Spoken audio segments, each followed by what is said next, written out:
The halls of the Vampire King's palace were colder than winter nights and darker than a moonless sky. Black stone walls stretched endlessly, their surfaces etched with the names and deeds of ancestors long dead. Torches flickered along the walls, casting shadows that danced like living spirits. It was a place where power was absolute, and fear walked hand in hand with loyalty. Ilara, a young noblewoman of unmatched grace and intelligence, had been brought to this palace months ago. She was not a vampire, not one of their kind, yet she had been summoned for reasons she did not fully understand. From the very first day, she had been the subject of cruelty, orchestrated by the Vampire King himself, Lord Malachar. She moved through the halls in her simple, dark gown, her hands folded tightly in front of her. Every step was careful, measured, because one misstep in this court could cost more than her pride. It could cost her life. Whispers followed her. Nobles laughed behind their hands. Servants avoided her gaze. Even the wind seemed to bow to the power that reigned here. Malachar watched her from his throne, high above the court on a dais carved from obsidian. His eyes were like shards of ice, cold and sharp, yet they lingered on her longer than propriety demanded. To the courtiers he appeared indifferent, but in truth, every movement she made drew a storm of emotion within him. Frustration, fascination, and a longing he did not dare admit. "Bring her forward," Malachar commanded, his voice low but firm, cutting through the murmurs like a blade. The court fell silent. Ilara felt every eye on her as she was led to the center of the hall. She stood there, tall and unyielding, though her heart beat like a drum in her chest. Around her the nobles circled, their faces masks of mockery and curiosity. They were eager to see what the king would do next, hungry for the spectacle of her humiliation. Malachar's lips curved slightly, not quite a smile, more like the edge of a predator's grin. "You have endured long enough, Ilara," he said, his voice carrying both authority and a strange undercurrent of curiosity. "Yet you still hold your head high. Why is that?" Ilara's throat tightened, but she forced herself to speak. "Because I have nothing to hide, my lord, and no one, not even you, can take my dignity without my permission." A murmur of shock passed through the hall. Some nobles gasped, others laughed, thinking her words foolish or bold. Malachar's gaze sharpened. "Dignity," he repeated as if tasting the word. "Do you truly believe that in this court your pride matters? That defiance will save you?" Ilara met his eyes, steady and unwavering. "Perhaps not, but it will not break me either." For a long moment the hall was silent. Even the torches seemed to hold their breath. Malachar leaned forward slightly, resting one hand on the arm of his throne. There was something in her voice, something that stirred a part of him he had long buried, a curiosity, a spark of admiration, and something far more dangerous. "You have spirit," he said finally, his voice low, almost a whisper meant only for her. "Yet you are in a place where spirit is a weakness. Here only power survives." He waved a hand and the nobles stepped closer, surrounding her like shadows closing in. "Let us test this spirit, shall we?" Ilara's heart skipped, but she refused to show fear. For months she had endured these trials, each designed to humiliate and break her. She had learned to hide her thoughts, to read the court, to predict every cruel trick.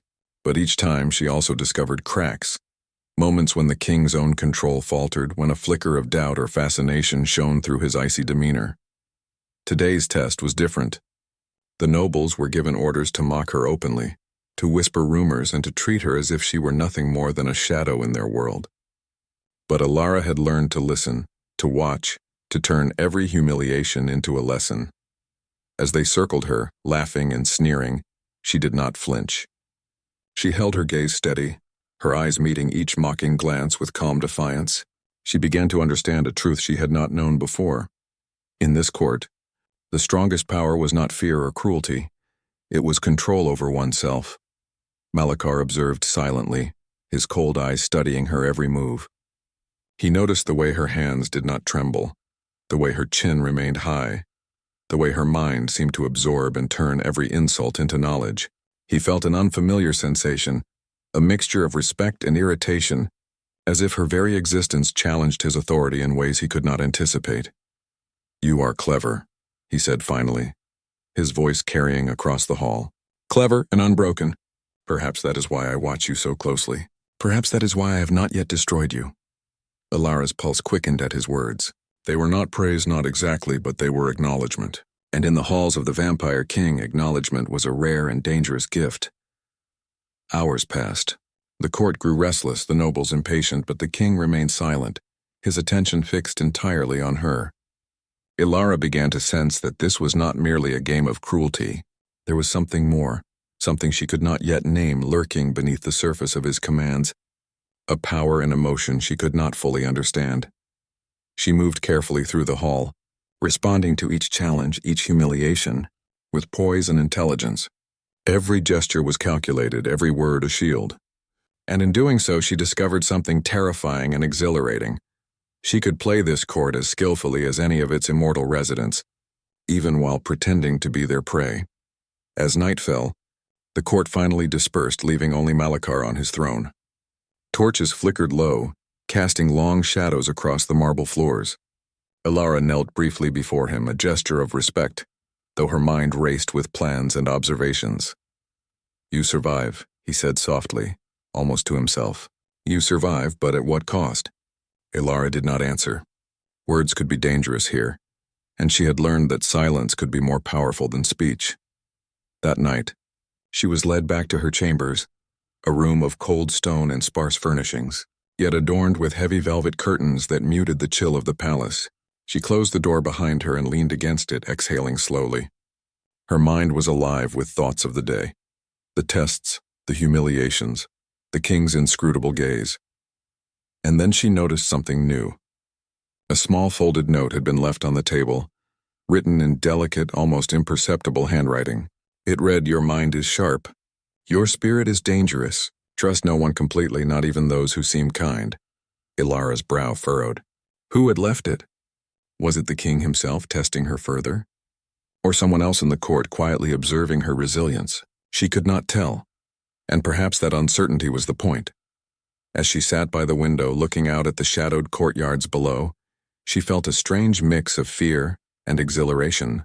The court was a cage, yes, but it was also a stage, and for the first time she began to see the possibilities within it, not just for survival, but for something more. Outside, the torches flickered against the cold night, and the castle seemed to breathe with hidden life. Somewhere in its shadows, Lord Malachar watched, silent and patient, his mind turning over the same thought. She is dangerous, and I cannot look away. Ilara's lips curved slightly, almost imperceptibly. She was not powerless, and neither perhaps was he. The night stretched on, and a storm of thought and tension filled the palace.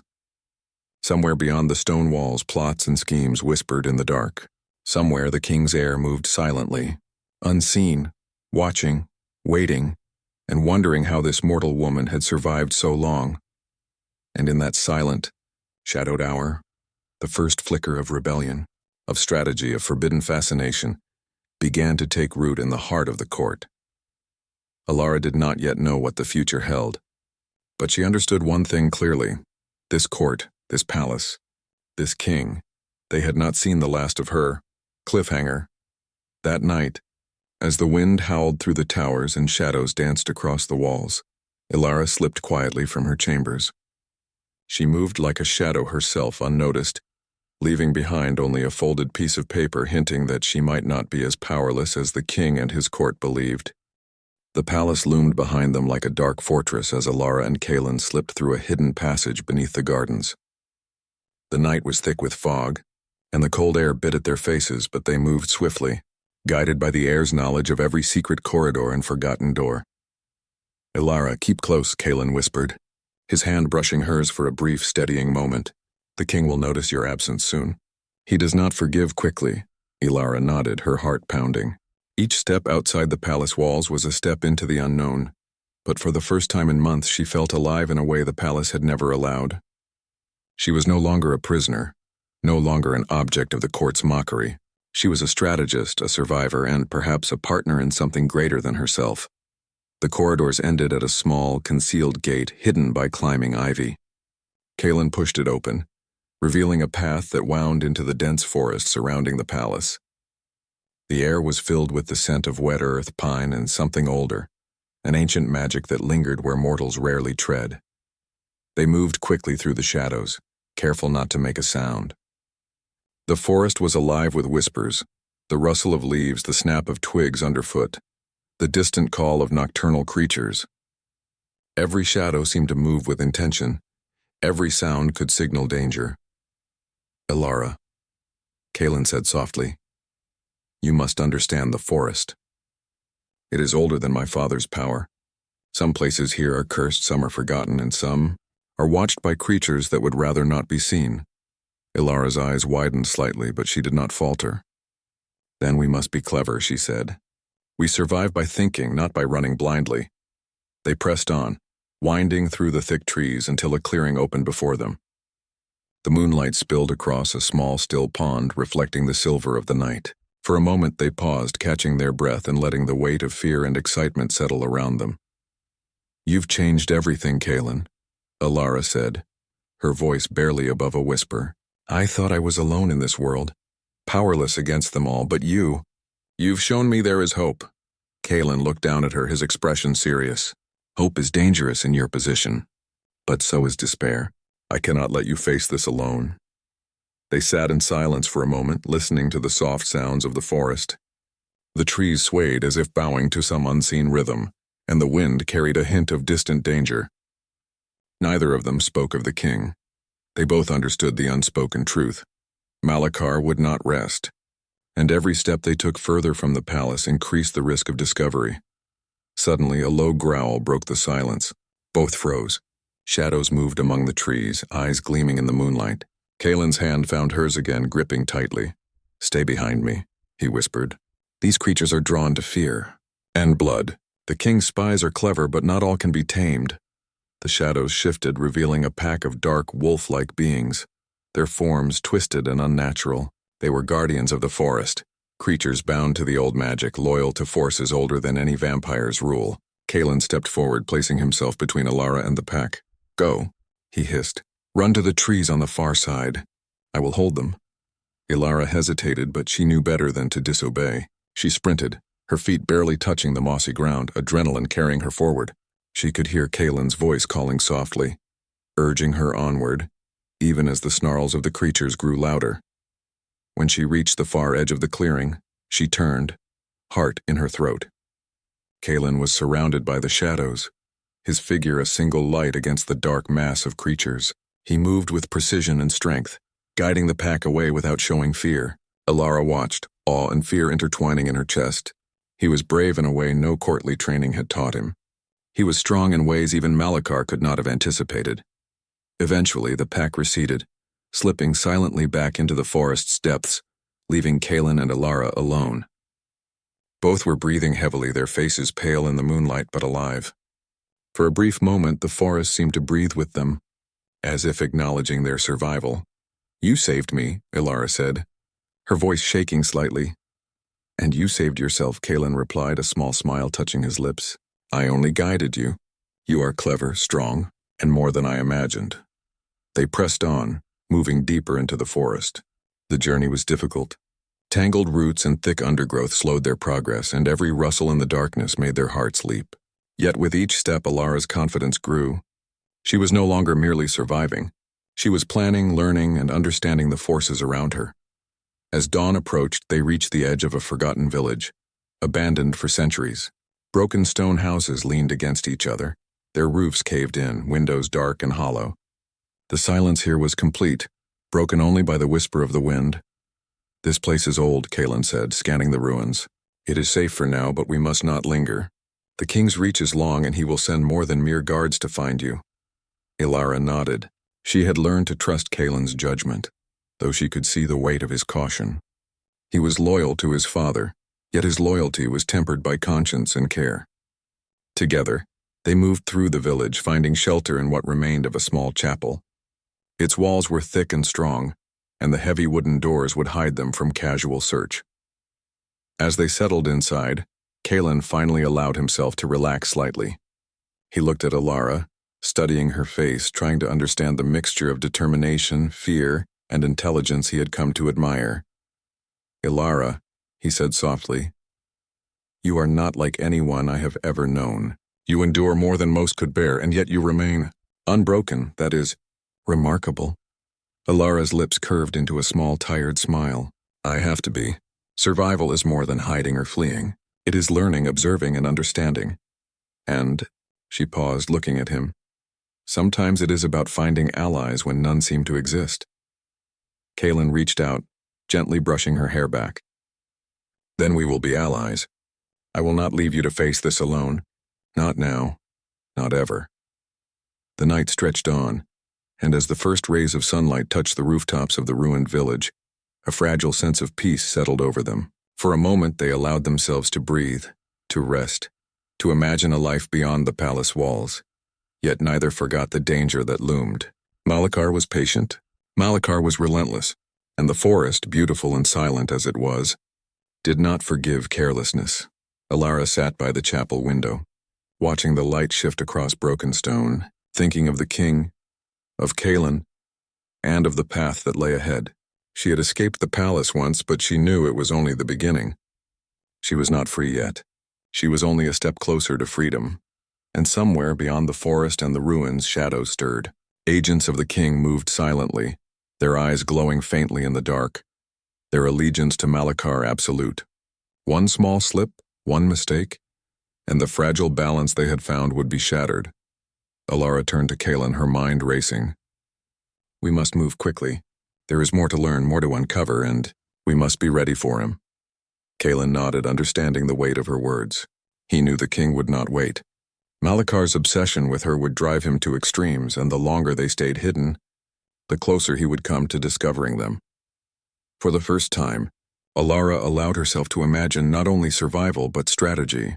The court, the king, even the heir, all were pieces on a board she could now see more clearly. And perhaps in time she could turn those pieces to her advantage. But the shadows moved even as they rested, silent and patient. And somewhere in the distance, the faint echo of a familiar, terrible presence reminded them that the game had only begun. Cliffhanger. As they prepared to leave the ruined village, a shadow detached itself from the forest's edge, tall, commanding, unmistakable. Alara froze, heart pounding. The king had found them, and he was not alone. The forest had grown quiet, too quiet. Even the usual whispers of night creatures seemed to hold their breath. Alara and Kaelin moved carefully through the dense undergrowth, their eyes scanning every shadow, their senses alert to the faintest sound. The ruined village behind them offered a brief refuge, but it could not hide them forever. Alara, stay close, Kaelin whispered, his voice steady but tense. He is near. I can feel it, my father. He knows we fled. Alara's heart tightened. The thought of Malachar, the vampire king, tracking them through the forest filled her with dread, but also a strange, fierce determination. She had survived his court, endured months of humiliation, and outwitted the nobles who sought to see her broken. She would not fall here, not now. They crept forward, using the shadows as cover. The forest itself seemed alive, twisting and shifting around them. Ancient trees loomed overhead, their branches tangled like skeletal fingers. The air smelled of damp earth and old magic, a reminder that they were far from the comfort of any mortal world. Suddenly, a low, cold voice cut through the silence. You cannot hide from me. Alara froze. Kaelin's hand shot out, gripping hers, steadying her. From the shadows emerged a figure taller than any man, cloaked in darkness that seemed to devour the light. Malachar stepped forward, his presence radiating power, control, and danger. His eyes, sharp as blades, glimmered with a mixture of anger and something else, something she could not name. You, he said, voice low and deliberate, have been very clever. Too clever, perhaps. Alara squared her shoulders, refusing to show fear. I survive, she said simply. I endure. That is all I have done. Malachar's lips curved slightly, not quite a smile, but enough to send a shiver down her spine. Endurance is admirable, he said softly. But cleverness can be dangerous, especially when it challenges me. Kaelin stepped forward, placing himself subtly between his father and Alara. You will not harm her, he said firmly. She has done nothing to deserve your wrath. Malachar's eyes flicked to Kaelin, a shadow of disappointment crossing his features. Ah, my son, he said quietly, almost mournfully.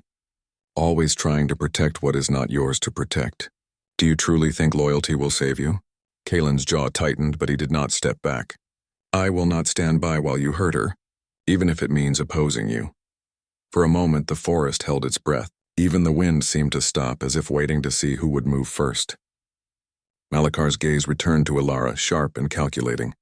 She could feel the weight of his attention, the force of his power pressing down on her.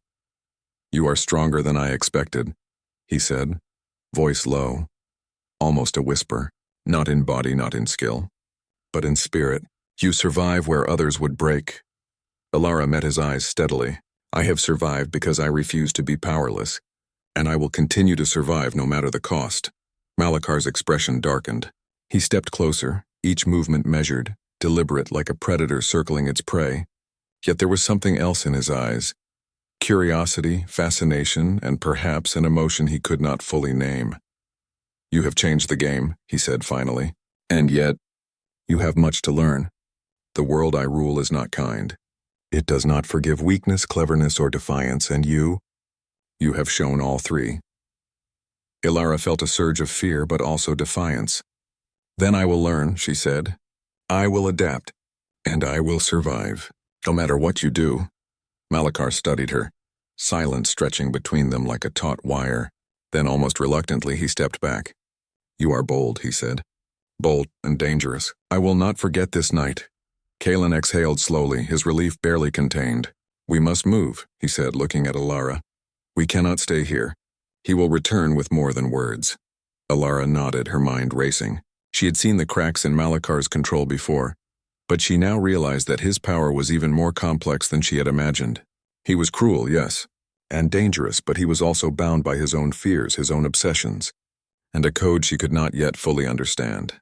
They moved quickly, deeper into the forest, the morning sun casting long shadows across the ground. The air was cold, damp, and heavy with the scent of pine and moss. Every step forward carried both hope and risk. As they reached a small stream, Kalen paused, crouching to fill a flask with water. Elara took the moment to study him. The heir of the Vampire King was unlike anyone she had ever known. He was strong, yes, but also kind, loyal, and capable of choices that defied his father's cruel expectations. "You are unlike the others," she said softly. "The nobles, the court, they would have left me broken. You chose differently." Kalen glanced at her, his eyes serious.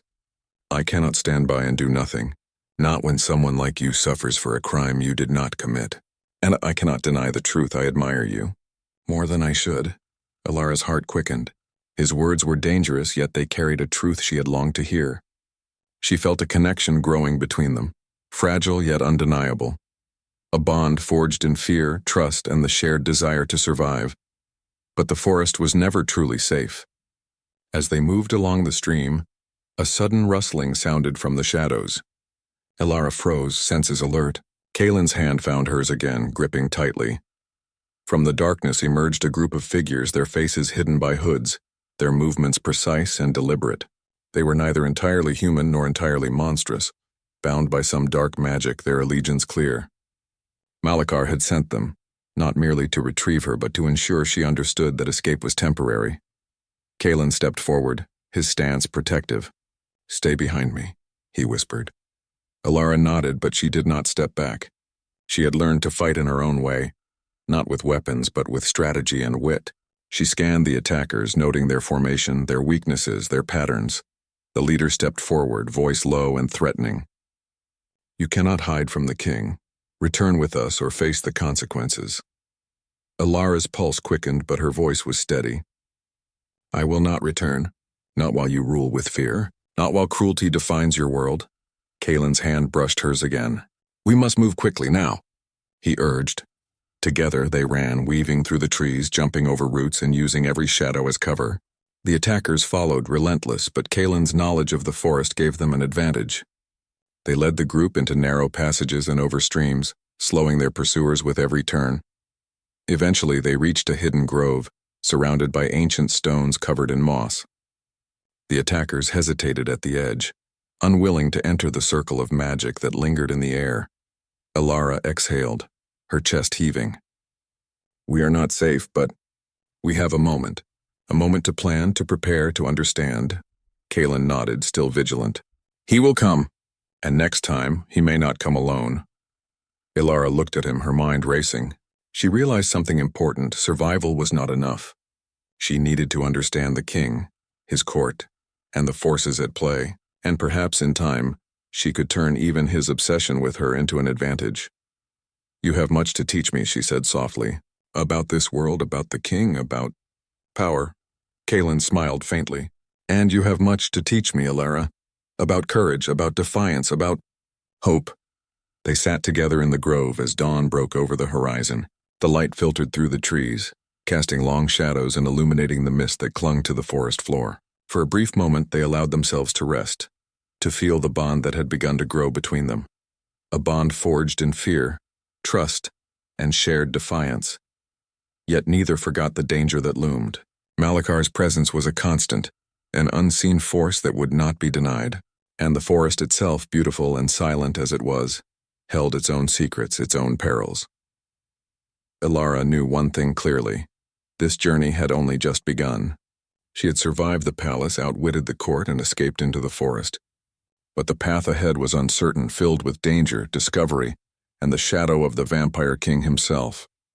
And in that shadow, she realized something else, something far more dangerous than fear. Something that stirred in her chest whenever Kaelin was near. A connection she could not ignore. A bond that might prove stronger than even Malakar's power.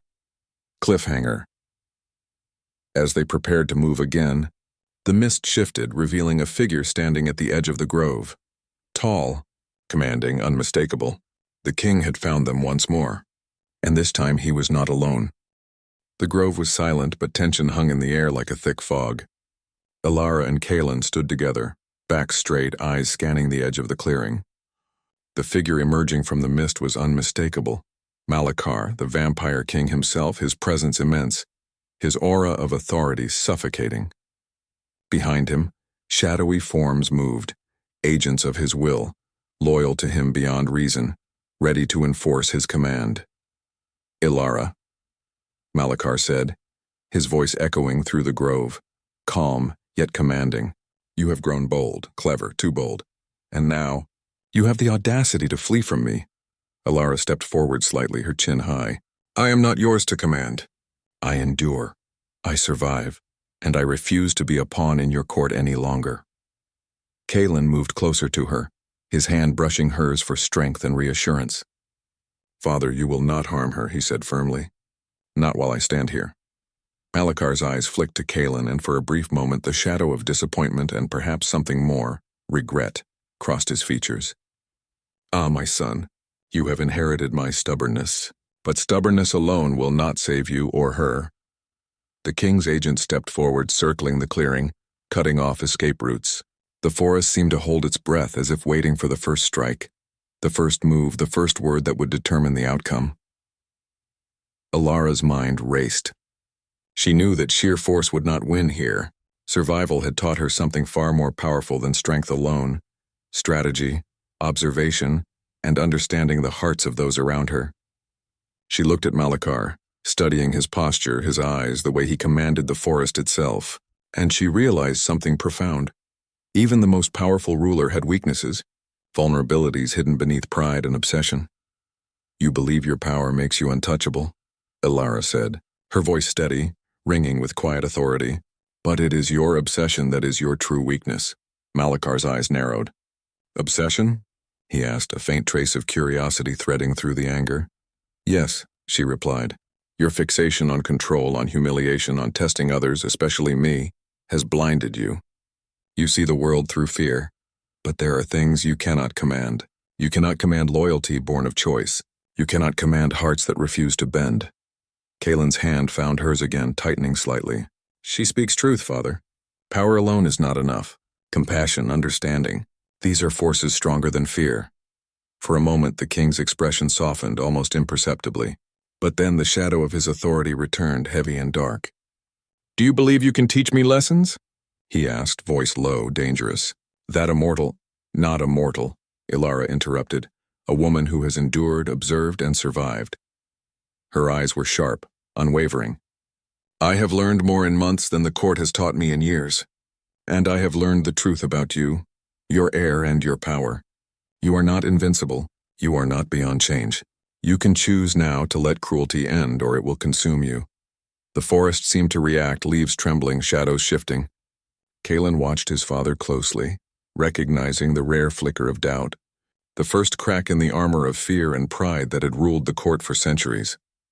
Malakar's gaze returned to Alara, and for the first time he did not look like a predator. He looked human, or as human as a vampire king could appear. There was conflict in his eyes, anger, curiosity, and something that hinted at respect. "You speak boldly," he said, voice softer now, perhaps too boldly. And yet, he stepped closer to her, not in threat, but as if measuring her resolve. "Perhaps there is merit in what you say. Perhaps change is not impossible." Kaelin's jaw tightened, sensing the rare opportunity that hung in the air. "Then let this end, Father," he urged. "Let the court be guided by reason, not cruelty. Let her live freely." Malakar's eyes flicked between the two, and for a long moment silence reigned. The king's agents shifted nervously, sensing the rare uncertainty in their master. The forest itself seemed to pause, waiting for a choice, a decision, a turning point that had never before been offered. Finally, Malakar exhaled, his posture relaxing slightly. "Very well," he said, voice steady but tinged with the weight of centuries. "You have survived, Alara. You have endured, and you have spoken truth to a power that rarely hears it. I will not forget this, but you may leave this grove unharmed." For now, Alara's heart leapt. She nodded, not out of relief alone, but out of the recognition that she had not only survived, she had influenced the king himself, forced him to consider a different path. Kaelin stepped beside her, his hand brushing hers. "We must go," he said softly. "This peace. It is fragile, and the court will not forget so easily." Alara nodded, feeling the weight of the moment. She had escaped humiliation, endured cruelty, and now, through courage, strategy, and connection, she had earned something far greater: recognition, respect, and the chance for true freedom. As they moved through the forest, the first rays of sunlight illuminated their path. The mist lifted slightly and the air was lighter, freer than it had been in months. Alara could feel the shift, not just in the world around her, but within herself. She had grown stronger, wiser, and more confident.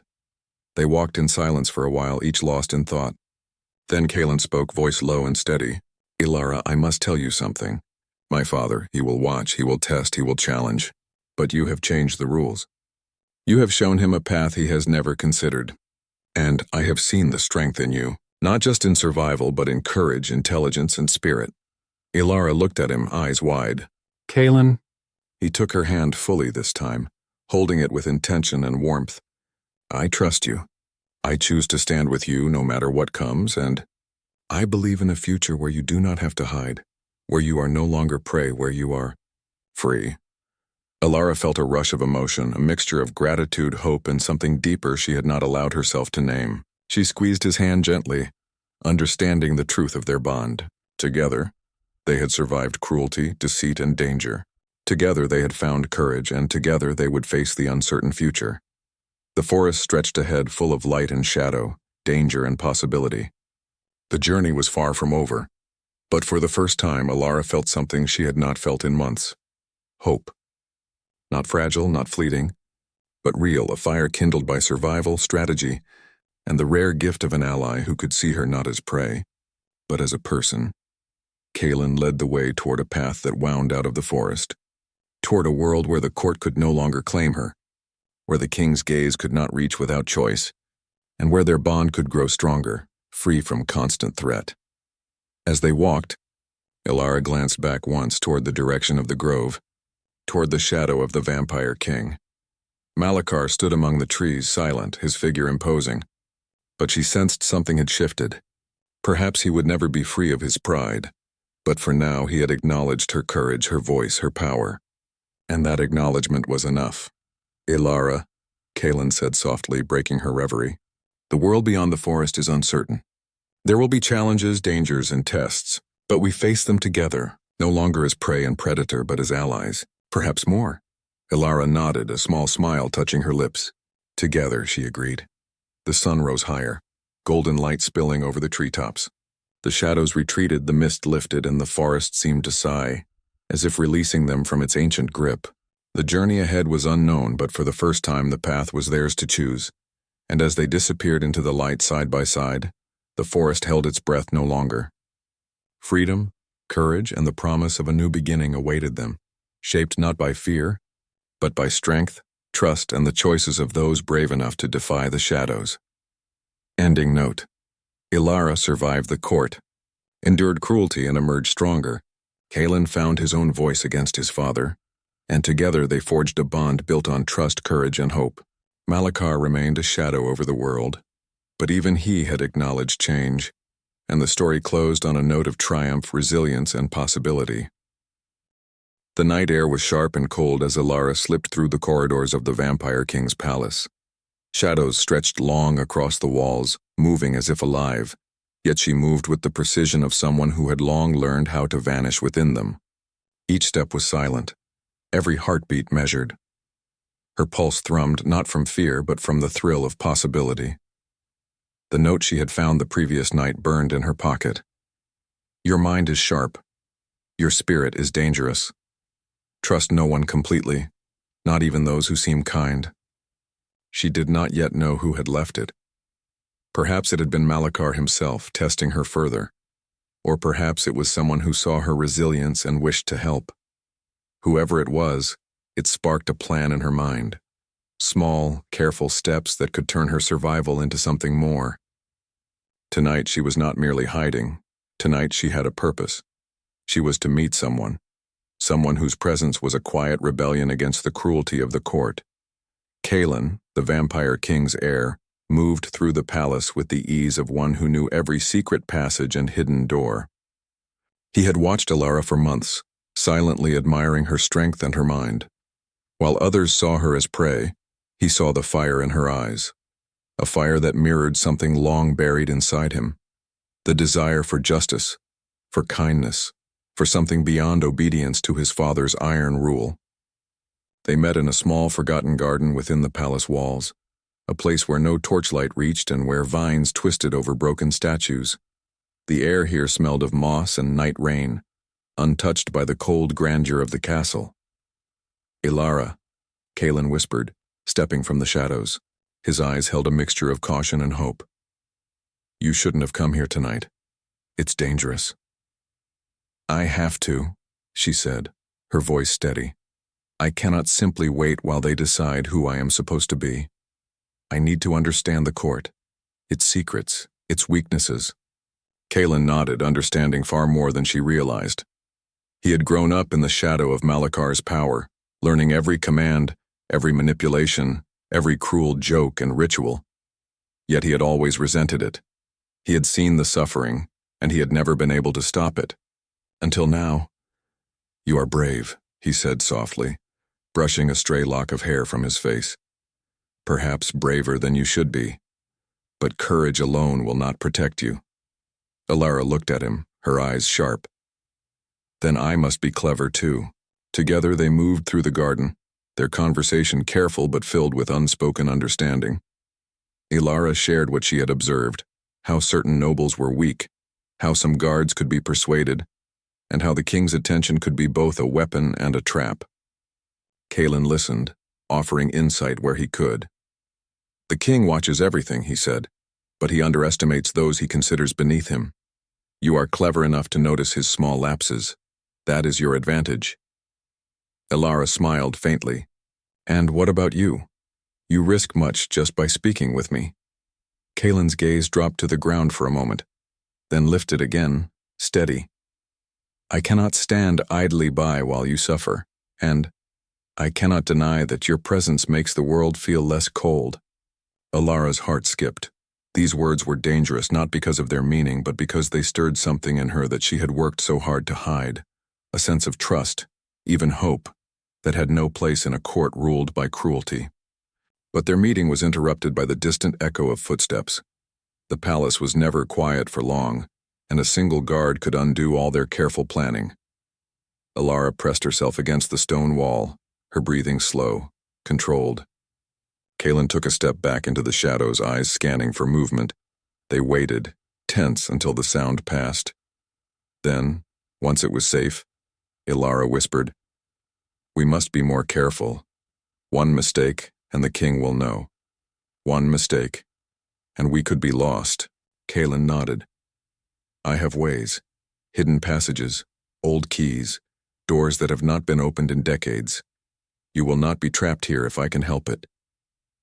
The night wore on, and as they spoke, Alara began to understand something important. Kalen was not merely the heir of the Vampire King. He was a man capable of kindness, of conscience, and of rebellion against the cruelty he had inherited. And yet, he was still bound by his duty, by blood and oath, and by the power of a father whose gaze could chill the soul. "You must know," Kalen said, his voice low, "that my father does not forgive easily. He watches not only you, but anyone who aids you. Even I am not immune to his wrath." Ilara's eyes met his. "I have learned to survive in his court. I have learned patience, observation, and restraint. But more than that, I have learned to see. I see the cracks in his rule, the moments when even he falters. And I see you, Kalen, and the choice you can make." He looked at her for a long moment, and for the first time he wondered if rebellion could truly be more than a fleeting thought. He wondered if the world of shadows, cruelty, and fear could be changed by someone who dared to challenge it. A distant bell tolled, signaling the arrival of dawn. Shadows shifted in the garden as the first light of morning crept over the castle walls. Alara and Kalen knew that their time was short. They parted with a promise to meet again, to continue their secret alliance, and to find a way for her survival to become something more than endurance. But the palace was never still, and rumors traveled faster than footsteps. By the time Ilara returned to her chambers, whispers had already begun. Some nobles claimed to have seen her moving in places she could not have reached. Others insisted that she had spoken to the heir in secret, though none could be certain. Malachar, sitting in his throne room far above, was aware of everything.